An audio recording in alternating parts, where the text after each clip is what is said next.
What is up, guys? It's the Sound Alchemist here, joined at the hip once again by Gershwan. He joined us at the hip. That's why I said it that way. But anyway, today we're back at it, answering more questions in another episode of For the Greater. This is a video series where we answer the questions left by you, the viewer. If you have a question for us, comment down below. Put a question in front of your question because we get to those questions first. This is a new channel, so subscribe and tell your friends.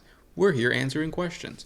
And this question is, why is Games Workshop paying so much attention to Warhammer Fantasy, aka Age of Sigmar? I guess I can't say Warhammer Fantasy anymore because they have Old World. Yeah, which is coming back, and they said it was coming back, and then they kind of stepped away from it, but now it's coming back. But today we're not talking about that. We're talking about Age of Sigmar. It does seem that the latest announcements are mostly focused on Age of Sigmar.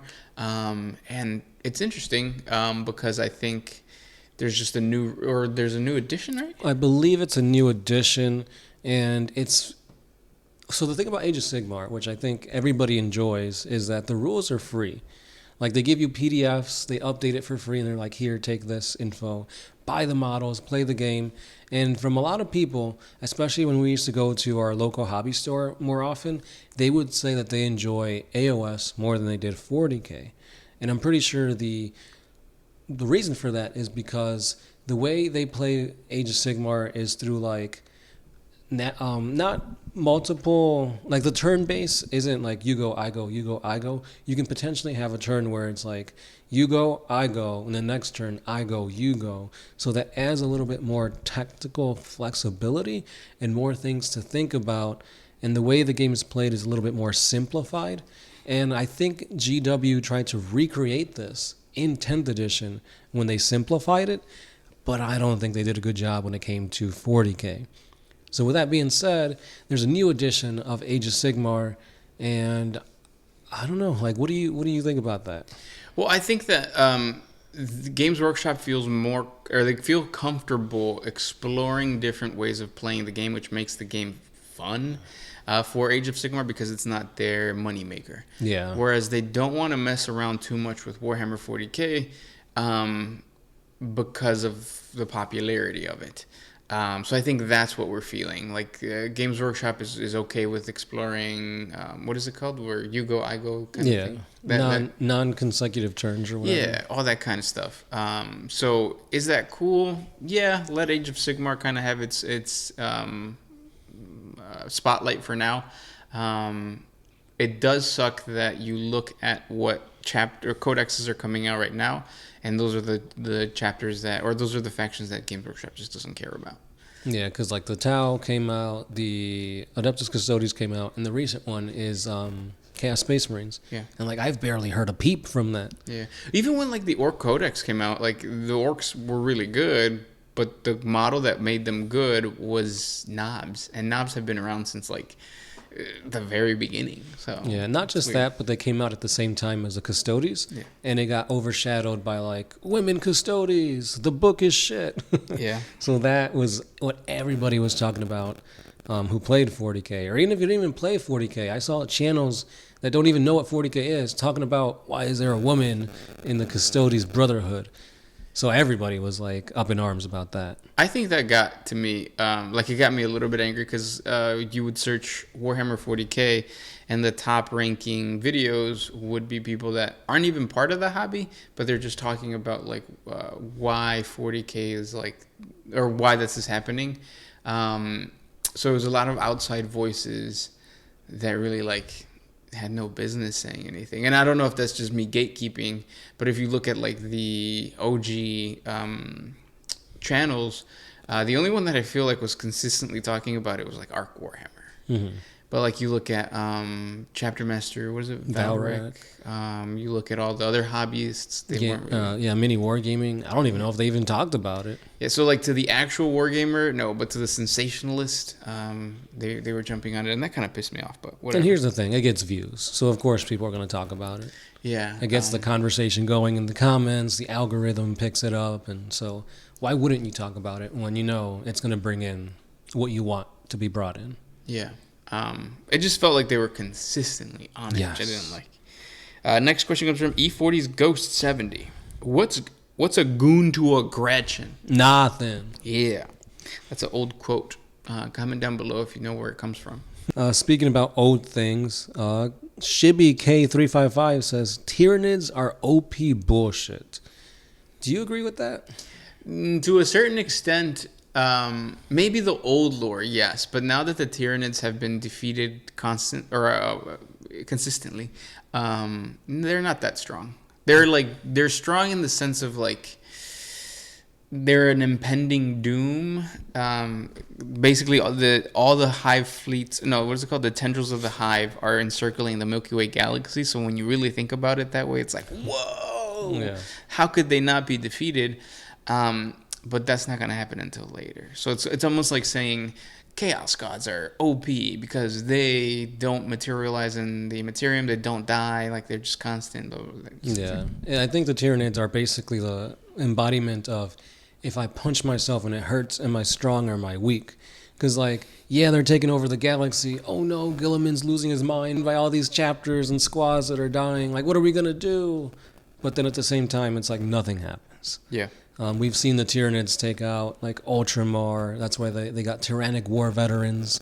They've been taking out and consuming planets left and right. And it's like, oh shit, they're so overpowered. They go to the hive mind and they come back stronger. They evolve. But, like, at the end of the day, like, yeah, they're a threat. But are they really? Like, what has actually been lost that can't be replaced from the Tyranids? I can't think of anything. Yeah, because they also leave a blank slate. Mm-hmm. So the Imperium can rebuild, and then it just becomes a never-ending cycle. But you can say that with every faction. Oh no, the orcs, they're taking over. They got a second wall in Octaria sector. Like, you can't kill and eradicate orcs forever. They'll come back. They put out spores. But the only difference is that the Tyranids do not hold ground. And I think I've talked about that, of like, well, that's what makes them powerful. Mm-hmm. Whereas every other faction, it seems like they're trying to create empires. Even the orcs of Olenor were trying to create an empire. Mm-hmm. So I think the Tyranids are just like, we don't care about establishing anything. We are just hungry. And I think that's what makes them cool. But are they OP? No. Kind of. Because now we got freaking Tyranids that are like, can take out squads of Custodians. Yeah. Is that OP? Depends who's writing the book. Also, depends on what you see Custodes as. I think the Adeptus Custodes, they're a faction that has always existed, but it was just kind of like in background lore. Mm-hmm. Now they're obviously a faction that you can play. I feel like that's truly OP because it's humanity, and you have these soldiers that are like supposed to be better than or as good as Primarchs. Like, I don't know. I thought that was like a little too much. Each one was created by the Emperor, and they got the best weapons, the best armor. But they're just guarding the Emperor. Let's not be proactive. Right, but then also, like, so then you have somebody that kills an Adeptus Custodes, then all of a sudden, what do you say? Like, oh, his strength is elevated to a completely different level. It's like they should have just kept those as bodyguards. Yeah, and like I said, it really depends on the writer to pick the power levels of 40K, because in like one of the recent videos I put out, a unarmored... I think it was a Khorne Berserker beat a fully armored like Custode. Yeah. Like, how does that make sense? And then you got like the Gal Vorback ripping out spines and stuff like that. So it's like it really depends on the novel. I mean, even some Dark Angels like the Fallen and Cypher, they were taking out Custodes. So even though they paint the picture of this as humanity's finest warrior, not so much. Not so much. And I guess that's the whole sandboxy aspect of 40K, where you can make things make sense and you can make things happen the way you want it to if you kind of explain it in a way that somewhat makes sense. Also, Henry Cavill playing Adeptus Custodes and saying that that's his army of choice when, like, they're a fairly new faction pissed me off. I think Henry Cavill's a phony. A big fat phony. Cat King Wampus says, people are forgetting that 40K is so grimdark that it loops around back to being stupid and goofy. It is still fun, and there are moments of genuine horror. Like, go read a guard book or anything that isn't in the perspective of a demigod. I think you're right, and it fits perfectly with what we're talking about of the Adeptus Custodes. They're supposed to be these epic bodyguards of the Emperor, protecting the most powerful psyker of all humanity, God himself. But if you read through the perspective, if you are introduced to Warhammer 40K through that perspective, then all of a sudden, like, it feels like everybody's Goku or everybody's like Superman. Yeah. When in reality, like, no. Like, bring it back to a guardsman. And then you see that, 40K is like super weird and grimdark. Yeah, oftentimes you get lost of the grand scale of things. But again, if you go back and read the books, you'll see just how terrifying a single Chaos Space Marine is.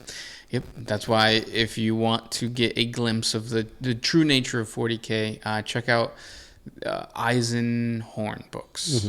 Xenos is my favorite. That's when you see what Emperor's Children is. A freak of nature. Yeah. To the point where like he's almost like a blank. Like it's unsettling to look at him because he's so beautiful. It's like looking at Brad Pitt, but if Brad Pitt was a noise marine. Next question. Now this question comes from the one, the only, Stupid Beetle. Yeah, I don't think female space marines are possible because there's no scientific way to store pee in the ovaries. Each time a female space marine has ever been attempted, they explode from pee overload. Come on, everybody knows that. Yeah, pee is stored in the balls. That's why I don't like mine getting sucked. Because like the pee kind of like osmosis is out. Yeah, and then you get a bad smell. Yeah, and that's really overpowering. Yeah. And speaking of overpowered thing, that seems to be the theme of this video. Crash R1 says, Primarch this, Primarch that. What the Imperium really needs is a true hero. How badass would it be if upon apotheosis, Malkador the hero was reconstituted by the Emperor? Malkador is one of those OGs that I think, if you want to tell a 40K story, go through the perspective of Malkador the Sigillite. He's also like one of the...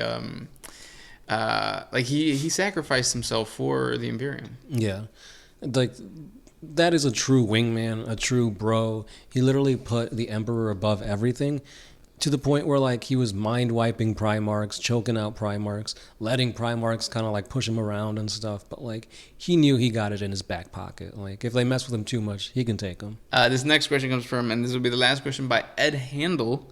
Would you rather get pegged by a Dark Eldar for 2 hours or a Sisters of Battle for 24? At first, when I read this, I didn't understand what the difference was. It's just like, oh, so you just want pain. Would you rather want 2 hours of pain or 24 hours of pain? But the pain inflicted by a Dark Eldar is not the same as a Sister of Battle. Right. Like the Sister of Battle is not doing it probably to hurt you. It's more of like a power thing and kind of dynamic. Or punishment, right? True. You could be like a flagellant.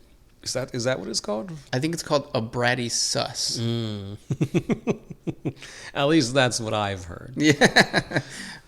But yeah, it comes more from like discipline, whereas a Dark Eldar is feeding off of the pain that you emit. The more pain that you give off, you know. So it could be that after the first insertion by the Dark Eldar, that pain could be more than the 24 hours of pain you get with the sister. So I would definitely not touch anything anywhere remotely close to a Dark Eldar. Yeah, and then that's also assuming that you don't like getting pegged. Right. Otherwise, doesn't why not really both? Right? It's going to be a mind-altering experience either way. Yeah. And those were the questions for today. Remember, guys, the male G-spot is in the prostate. And then we'll talk to you guys tomorrow. Yeah, take that to bed with you. As always, it's the Sound Alchemist here with Gershwan. And we are out. Always